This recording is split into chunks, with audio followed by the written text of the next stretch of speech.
Hello Fleet, and welcome back to another episode of Monday Rules. Now before I get started, first I'd like to say to those of you who are in the United States and Canada, Happy Labor Day, and I hope you've had a fantastic Labor Day long weekend. Now first of all, let's announce the winner for last week's Monday Rules Challenge. For those of you who've forgotten, it was the USNDD Guns Only Challenge. And the winner for last week's challenge is Necondus from the European server. And Necondus is going to show us just what a USN destroyer can do with guns only. Now, instead of showing the entire battle, which lasted a full 20 minutes, this one I'm only going to show a couple of highlights. First up, take a look at this. This is Necondus engaging a Kuma. Watch how quickly that Kuma is going to melt under this withering amount of Citadel hits. Take a look at that. 8 Citadel hits pretty much in a row, and Necondus drops that cruiser like it's nobody's business. The USN destroyers with the 127mm guns at closer ranges can pen the lower tier cruisers with less armor, things like the Phoenix and the Omaha and so on and so forth. There's a Phoenix, kind of going to be a repeat of what happened earlier when Necondus engaged that Kuma. Take a look at this. This Phoenix comes out pretty much, being unsuspecting of something that's going to happen, and Necondus is going to quickly punish him for showing the broadside. And with the rate of fire that a lot of the US destroyers have, once you get caught out, it's very, very hard to sometimes just react to do something different. This cruiser is going to get caught sort of flat-footed, and by the time he realizes what's happening, where he's losing all his HP, massive damage has already been done. So as you can see, Necondus is just pouring AP after AP round into that very, very vulnerable Citadel area for that Phoenix. The lower tier cruisers, especially things like the Phoenix and the Omaha and so on and so forth, have very low amounts of armor, so they are very easily penetrated by guns, even 127mm guns. But there is one thing that I hope Necondus picked up when he was playing the destroyer, which is while the Japanese destroyers are capable of invisitorping, the American destroyers, or at least some of them, are capable of what I can term just invisa shooting or invisa firing. In this particular case, take a look at this. There's a New York there that's like 11.4-ish kilometers. There he goes. When he fires here, he gets spotted.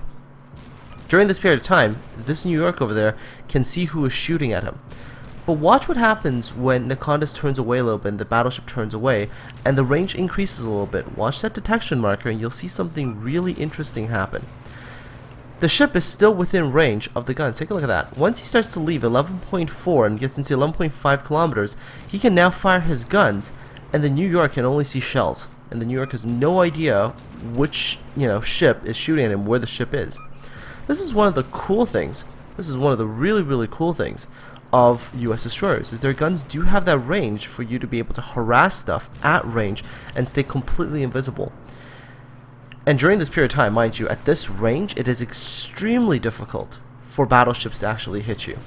So this allows the US destroyers, especially the very, very hard to play ones, like the Farragut, the Mahan, the ones where the ship's torpedoes are still short ranged, it allows those destroyers to turn into sort of the ultimate harassing force. You can sit outside of your spotting distance, even after firing your guns, and just harass battleships and stuff to death by using HE and fire damage. Eventually, Necondus does close the range a little bit more and basically just kills the New York there with high explosive shells. He also does manage to bag himself an Omaha, a carrier, and just does a tremendous amount of damage in this particular battle. So let's take a look at his final statistics, because like I said, I'm just going to show the highlights from his battle and some of the interesting bits and pieces that I saw. In this particular battle, Necondus accomplished almost 90,000 damage, 89,985 damage in a tier 6 Farragut. Yes, the Farragut was top tier, so that did give him an advantage when dealing with lower tier cruisers.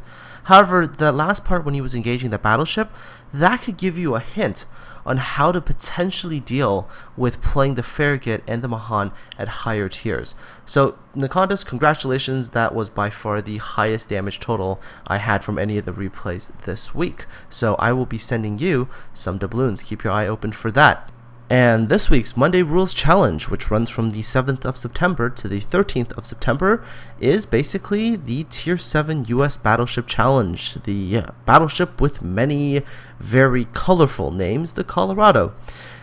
The job here is simple. Go out there in a Colorado, do as much damage as possible. There's no limits to modules, flags, consumables, anything. So get out there, do as much damage as possible, send me the replays, and of course, the winner gets some doubloons. Alright folks, I'm gonna go spend some more time with family because it's something I haven't been doing much lately. Have a good one, and always remember, Monday rules.